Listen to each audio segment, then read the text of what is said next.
Hello friends, ఈరోజు నేను onion egg curry చేయబోతున్నాను. దానికి కావాల్సిన పదార్థాలు వచ్చేసి ఆనియన్,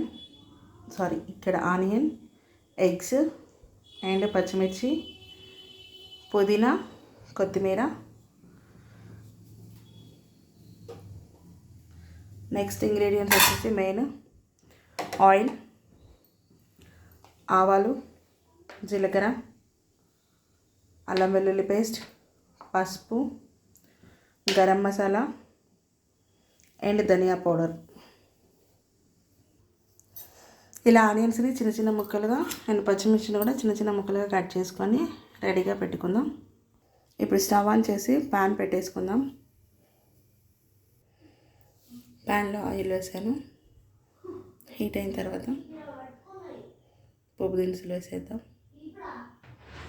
ఆవాలు వేస్తున్నాను, జీలకర్ర కూడా వేసేసాను. నెక్స్ట్ పచ్చిమిర్చి, నెక్స్ట్ ఆనియన్స్ కూడా వేసేస్తున్నాను. ఇవన్నీ వేగేలాగా కలిపేద్దాం. కర్రీలో సాల్ట్ వేసేద్దాం. ఆనియన్స్ అనేది త్వరగా కుక్ అవుతాయి. పుదీనా కూడా యాడ్ చేసేస్తున్నాను. బౌల్ పై మూత తీసి కలిపేద్దాం. సరిపడంత అల్లం వెల్లుల్లి పేస్ట్ కూడా వేస్తున్నాను. బాగా కలిపేద్దాం. అల్లం వెల్లుల్లి వేగాక పసుపును కూడా యాడ్ చేసేద్దాం.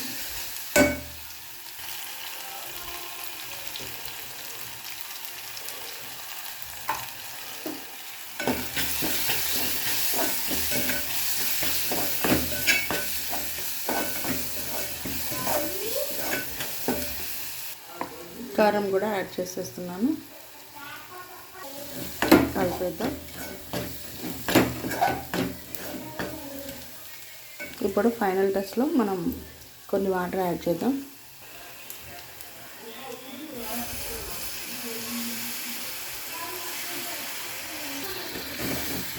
వాటర్ యాడ్ చేయడం వల్ల ఎగ్ దీంట్లో వేస్తే చాలా బాగా కుక్ అవుతుంది.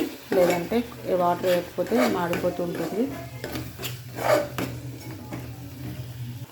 ముందుగానే కొత్తిమీర కూడా యాడ్ చేస్తున్నాను.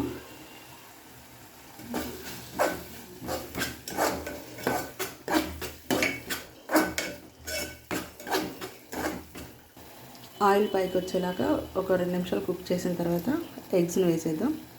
ముందైతే మూత పెట్టేస్తున్నాను. మూత ఓపెన్ చేశాను.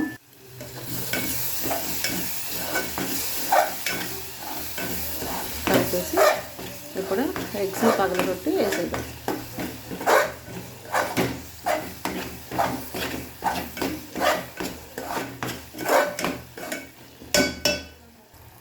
ఎగ్స్ని పగలగొట్టి దాంట్లో వేసానండి. ఒక 2-3 మినిట్స్ సిమ్లో పెట్టి కుక్ చేద్దాము. చూడండి ఫ్రెండ్స్, కుక్ అవుతుంది. ఇలానే కాసేపు కుక్ చేస్తే ఎగ్ కూడా వస్తుంది. కానీ నాకు అలా వద్దు. సో నేను చెదలుగానే రావాలని చెప్పేసి కలిపేస్తున్నాను త్వరగా.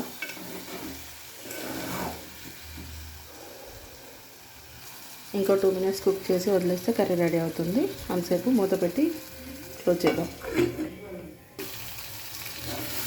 బౌల్ మీద మూత తీసి కలిపేస్తాం.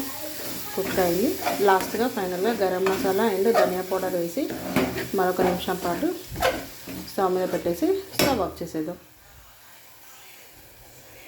గరం మసాలా అండ్ ధనియా పౌడర్ 2 యాడ్ చేశాను.